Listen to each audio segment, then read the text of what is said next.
साध संगत जी, प्रेम से कहना धान निरंकार जी। एक नई साखी के साथ स्वागत है आप सभी का आपके ही अपने चैनल पर। हमारी आज की साखी का शीर्षक है स्वप्न।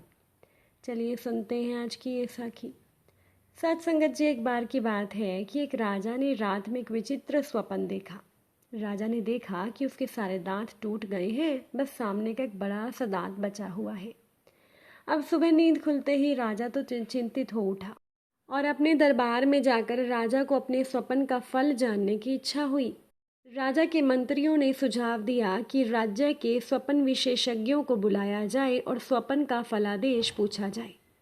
राज्य भर में घोषणा की गई कि जो भी राजा के स्वप्न का सही फल बताएगा उसे उचित इनाम दिया जाएगा। तो कई विद्वान दरबार में आए, लेकिन कोई भी राजा को संतुष्ट नहीं कर सका। एक दिन काशी से विद्या प्राप्त एक विद्वान दरबार में आया और राजा से बोला, महाराज, मैं आपके स्वप्न का सही फल बता सकता हूँ। राजा ने उत्सुकता से उसको अपना स्वप्न सुना दिया। तो उस विद्वान ने गहरी सोच के बाद कहा, महाराज, आपका स्वप्न बहुत अशुभ है। इसके फलस्वरूप आपके परिवार के सभी सदस्य आपके सामने ही मर जाएंगे और अंत में आपकी मृत्यु होगी। राजा ये सुनकर क्रोधित हो गया और उस विद्वान को तुरंत ही जेल में डालने का आदेश दे दिया। अगले दिन एक साधारण सा व्यक्ति राजा के दरबार में आया और राजा को बोला, महाराज, कृपया आप मुझे अपना स्वप्न बताएं, मैं उसका फल बताने की कोशिश करूंगा। तो राजा ने पुनः अपना स्वप्न सुनाया। उस व्यक्ति ने थोड़ी देर सोचने के बाद कहा, महाराज, ये स्वप्न बहुत शुभ है। इसका अर्थ ये है कि हम सभी प्रजाजनों पर ईश्वर की विशेष कृपा है कि आप जैसे धर्मात्मा, पुण्यात्मा और प्रजापालक राजा को दीर्घायु यानी कि लंबी उम्र दी गई है। राजन, आपके परिवार में आपकी आयु सबसे लंबी होगी और इस राज्य का यह सौभाग्य है कि आप कई वर्षों तक राज करेंगे। राजा इस फलादेश को सुनकर अत्यंत प्रसन्न हुआ और उस साधारण व्यक्ति को विशेष सम्मान के साथ राजा ने बहुत सारी धन दौलत इनाम में दी। साथ संगत जी, यद्यपि दोनों ही व्यक्तियों ने स्वप्न का एक ही फलादेश दिया था, लेकिन पहले वाले व्यक्ति को बंदी बनाकर जेल में डाला गया जबकि दूसरे वाले को सम्मानित किया गया। सोचे क्यों? क्योंकि पहले वाला व्यक्ति वो भले ही विद्वान था, अपने शब्दों का चयन लेकिन उसने ठीक से नहीं किया और अपने उत्तर में उसने कठोर और अशुभ शब्दों का प्रयोग किया। वहीं पर दूसरा व्यक्ति जो कि साधारण था, उसने अपने शब्दों का चयन बहुत सोच समझ कर किया और अपने उत्तर में उसने सकारात्मक और सजीव भाषा का प्रयोग किया। तो ये साखी हमें ये सीख देती है कि हमारी बोलचाल, बातचीत और व्यवहार में शब्दों का विशेष महत्व होता है। उचित और सम्मानजनक शब्दों के प्रयोग से हमारी बातचीत में मिठास आती है, जिससे कि दुश्मनों के दिलों में भी प्यार जगाया जा सकता है। और वहीं पर गलत और कठोर शब्दों का प्रयोग हमारे अपनों के दिलों में भी नफरत और दूरी पैदा कर सकता है। इसीलिए हमेशा सोच समझकर और सम्मानजनक शब्दों का प्रयोग करके ही अपनी वार्तालाप करनी चाहिए। तभी तो कबीर जी ने कहा है, ऐसी वाणी बोलिए मन का आपा खोए, औरन को शीतल करें आप हूँ शीतल होए। संत कबीर जी भी हमें यही समझाते हैं कि हमेशा ऐसी भाषा बोलनी चाहिए जो सामने वाले को सुनने में अच्छा लगे और उन्हें सुख की अनुभूति हो और साथ ही साथ खुद को भी आनंद का अनुभव हो, क्योंकि शब्दों में तो बहुत ताकत होती है।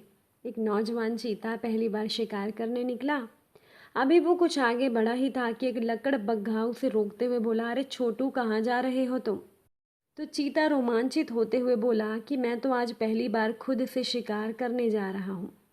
तो ये सुनकर लकड़बग्घा हंसने लगा, कहने लगा, अभी तो तुम्हारे खेलने कूदने के दिन हैं, तुम इतने छोटे हो, तुम्हें शिकार करने का कोई अनुभव भी नहीं है, तुम क्या ही शिकार करोगे? लकड़बग्घे की बात सुनकर चीता उदास हो गया। दिन भर शिकार के लिए वो बेमन इधर उधर घूमता रहा। कुछ प्रयास करने पर भी उसे सफलता नहीं मिली और उसे भूखे पेट घर लौटना पड़ा। अगली सुबह वो एक बार फिर से शिकार के लिए निकला। कुछ दूर जाने पर उसे एक बूढ़े बंदर ने देखा और पूछा, कहाँ जा रहे हो बेटा? तो चीते ने कहा कि मैं शिकार पर जा रहा हूँ। तो बहुत अच्छे, ऐसा बंदर ने बोला। कहने लगा, तुम्हारी ताकत और गति के कारण तुम एक बेहद कुशल शिकारी बन सकते हो, जाओ, तुम्हें जल्दी ही सफलता मिलेगी। ये सुनकर चीता उत्साह से भर गया और कुछ ही समय में उसको शिकार मिल भी गया। साथ संगत जी, हमारी ज़िंदगी में जो शब्द होते हैं ना, ये बहुत मायने रखते हैं। अब दोनों ही दिन था तो वो चीता ही, उसमें वही फुर्ती और वही ताकत थी ना, पर जिस दिन उसे डिस्करेज किया गया, जिस दिन उसे लकड़बग्घे ने कहा कि तुम शिकार के लिए बहुत छोटे हो, वो असफल हो गया और जिस दिन उसे एनकरेज किया गया एक बंदर के द्वारा, उस दिन वो चीता सफल हो गया। तो इस छोटी सी साखी से हम बहुत सारी ज़रूरी बातें सीख सकते हैं। पहला ये कि हमारा प्रयास होना चाहिए कि हम अपने शब्दों से किसी को एनकरेज करें, डिस्करेज बिल्कुल ना करें। इसका ये मतलब नहीं है कि हम उसे उसकी कमियों से अवगत ना कराएं या बस झूठ में ही उसे एनकरेज करें। दूसरी बात यह है कि हम ऐसे लोगों से बचें जो हमेशा नकारात्मक बोलते हैं और सोचते हैं। तीसरी और सबसे अहम बात यह है कि हम खुद से क्या बात करते हैं, हम सेल्फ टॉक में कौन से शब्दों का प्रयोग करते हैं। इसलिए सबसे ज़्यादा ध्यान रखें, क्योंकि ये शब्द बहुत ताकतवर होते हैं। शब्द ही हमारे विचार बन जाते हैं और विचार ही हमारी ज़िंदगी की हकीकत बनकर सामने आते हैं। इसीलिए साथ संगत जी, शब्दों की ताकत को पहचानिए, जहाँ तक हो सके अच्छे शब्दों का प्रयोग करें। इस बात को समझिए कि आपकी ज़िंदगी को बदल सकते हैं। आपका शरीर सुंदर हो या ना हो, पर अपने शब्दों को ज़रूर सुंदर बनाइए, क्योंकि लोग चेहरे तो फिर भी भूल जाते हैं पर लोग शब्द नहीं भूलते। साथ संगत जी, मिठाई तो सदा मीठी ही होती है, लेकिन मनुष्य की वाणी एक ऐसी चीज़ है जो मीठी भी होती है और कड़वी भी। मनुष्यों में आपस का टकराव, झगड़ों आदि का आरंभ सदा वाणी के दुरुपयोग से ही होता है। अनेक पढ़े लिखे व्यक्तियों के मुख से गाली गलौज, अबे तबे, तेरी तो की भाषा का सदा प्रयोग होता हुआ देखकर लगता है कि इनका स्तर तो मूर्ख और अनपढ़ व्यक्तियों से भी गया गुजरा है।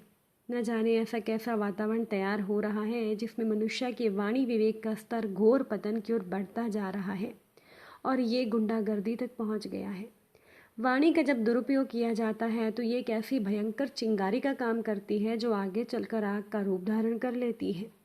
वाणी की मिठास परमात्मा की एक सर्वश्रेष्ठ देन है, जिसके सदुपयोग से अनेकों कार्य सफल और सिद्ध होते हैं। और इस पूरी धरती पर, इस पूरे संसार में वाणी से बढ़कर, शब्दों से बढ़कर कोई शक्तिशाली वस्तु है ही नहीं, क्योंकि आप शब्दों के इस्तेमाल से मित्र को शत्रु और शत्रु को मित्र बना सकते हो। ऐसी शक्तिशाली वस्तु जब आपके पास है तो उसका उपयोग आपको बहुत ही सोच समझ कर करना चाहिए, क्योंकि जो अगर अच्छे शब्द आप यूज़ करेंगे, इस्तेमाल करेंगे, वो लोगों को आप अपनी ओर आकर्षित आराम से कर सकते हैं। और अच्छे शब्दों का इस्तेमाल करके आपका ना बनने वाला काम भी आसानी से ही बन जाता है और आपसे लोग हमेशा खुश रहते हैं।